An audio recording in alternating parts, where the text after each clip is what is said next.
In today's video, we're going to be addressing that dreaded transition from crib to bed. When is the right time to transition my child into a toddler bed? Not only that, but how do I deal with those night wake-ups again? And how do I get my child to sleep in their own bed throughout the entire night? By the end of today's video, you are going to have a scientific-based approach to address those behaviors, but don't let that freak you out. I swear it's going to be user-friendly. So let's get started.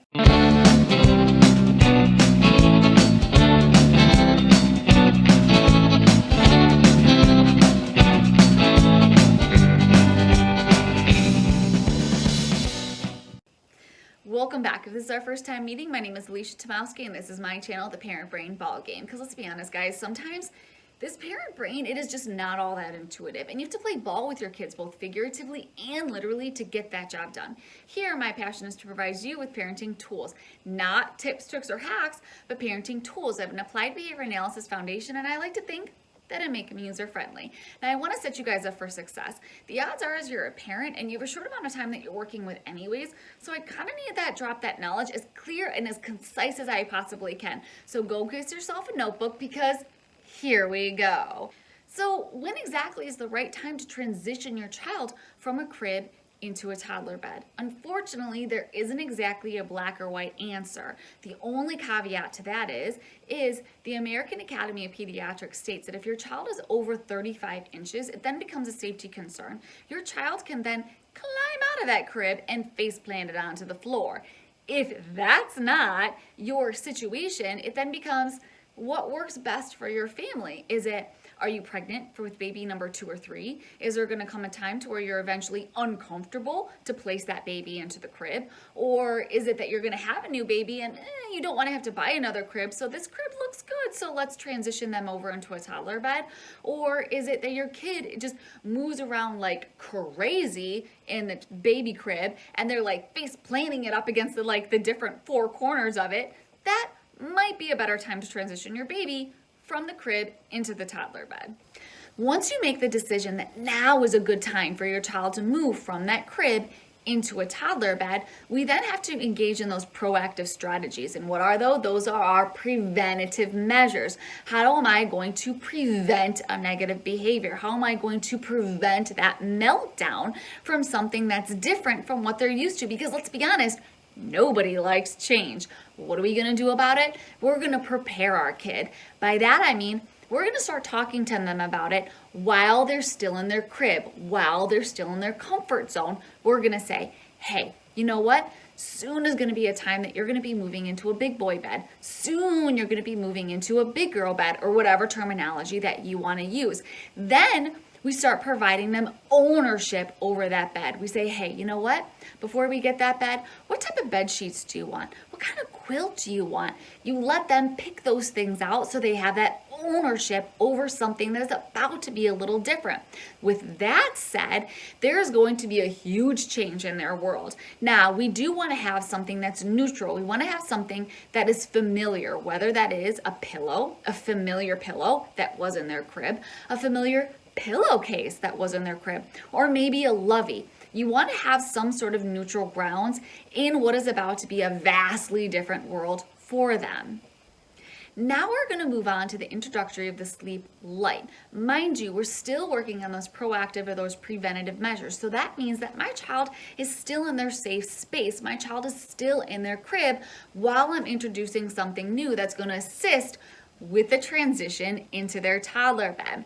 For my family, I like to use the hatch, and I'm going to link that below so you can check that out.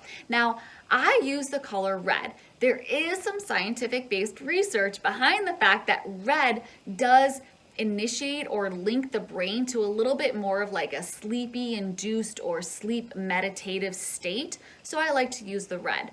With that said, what we're going to do is you're going to practice. You're going to pre-teach to your child what the different colors mean with that light. So I'm going to set up the environment. I'm going to get a really dark room. I'm going to put my kid in their crib and I'm going to say, okay, I involve the family. You don't have to, but I like to involve everybody. So what we're going to do is my kid is going to be in their crib. And again, with the hatch, you're able to control it with your phone. And I'm going to say, okay, I'm going to turn it on red. I'm going to say, all right, look. And when it's red, our head is in our bed, and we all lay down. And we kind of practice that at that point a couple of times during the day and kind of make a fun game out of it. Oh, look, it's red, so our head is in our bed. And then we wait a couple of seconds, count 3 Mississippi in your head, at which point then you turn it green. And then it becomes, oh my gosh, it's green, it's time to wake up. Now with the hats, you can turn it multiple colors. Green for me just happens to be wake up, and I paired it with like birds chirping, and that might bite me in the ass later. I'm not really sure, but for right now, it's green with birds chirping. We're waking up with the green light. So I practiced that a couple of times with my child so they understand red means my head is in my bed. And if I wake up and I see that red, I'm going to lay right back down until that light turns green. And now we're going to start doing that nightly package deal. And what do I mean by that? That means that we're going to continue to set our child up for success. So we are not going to provide our child with fluids at least 45 minutes before bedtime in hopes to avoid that nightly enuresis, which can in general be super uncomfortable. We are additionally going to offer our child time to go to the bathroom both before and after books.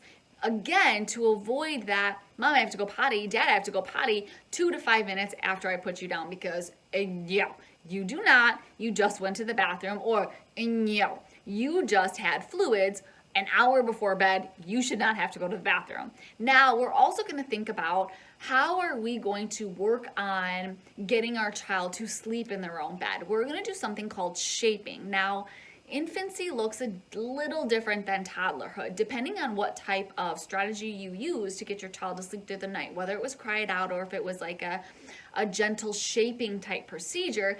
Toddlerhood's going to look a little different because your child's development is a little different. So what we're going to do is, once our child stays in our room for, let's say, 5-10 minutes, we're then going to go back in and provide some sort of reinforcement, specific reinforcement in terms of, you're doing a really good job laying in your bed. Oh my God, your body is so tired.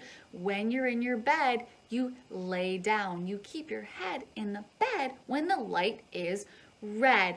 Again, you're doing a lot of, while you're in your bed, this is what you do. Oh my God, your body is so tired. You're being very fair to your body. Again, it's more of like that description rather than, I really like what you're doing. No, nobody cares about you or mom right now. Nobody cares right now. Right now, you want to focus on your child and tell your child, you are being fair to your body because your body is tired, and this is what you should do in your bed. You're doing a great job. Now, this is going to be systematic. What you want to do is you want to create some sort of flow chart to it. You want to say, okay, I'm going to go pop in I'm going to check in every 5 minutes. Then I'm going to start increasing that time to 10 minutes, to 15 minutes. And over the course of the week, that's going to dissipate. Now, I'm not talking like this is monthly kind of thing. No, over the course of the week, you are going to dissipate into not having to check in on a child. Now, what are we going to do during nightly wake-ups? This is one of the things that you and your partner have to commit to. Intermittent reinforcement is the most powerful reinforcement. That means if your child comes into your room every third day, every fourth day, and is like, Mom, I can't sleep, or Dad, I can't sleep, can I sleep in your bed? And you allow your child to sleep in your bed because you're so overly exhausted, consider it like this. Your child is sitting in front of a slot machine at a casino hoping that they are gonna win the big money one day, okay? Intermittent reinforcement is so powerful. So it is so important, even during that sleep deprivation, you have to remain consistent. If your child comes into your room, you and your partner both need to decide they can't sleep in our bed. One or the other needs to take our child back into that room and say, okay, we need to lay back down. Let's say you give them a lovey. Let's say you pat their back for a few minutes. If you choose to remain in that room, you do need to be cognizant of the fact of, okay, I need to slowly decrease the amount of time that I stay in this room. I can't stay in this room an hour every night. That hour is going to slowly increase. You need to take control of that, and you need to decrease that amount of time. So if you're going to go in that room, you need to pat your back, put the blanket, give them that little lovey, something along those lines. Lay them down for like 5 minutes and say, okay, it's time to go to sleep, and then creep out, and then slowly decrease that time. You don't want to increase that time. Consider this to kind of be like little battles to the war, okay? If you allow your child to gain access and or win those battles, they're winning the war. I don't really know a better way to explain it to you other than the fact that you do not want to stay in there longer than you have to. You want to systematically decrease the amount of time that you're in that room with your child. With that said, that wraps it up for me, guys. If you found value in today's video, don't forget to hit subscribe below and let me know of any like additional videos or behaviors that maybe you'd be interested in seeing. And I look forward to seeing you in the next video.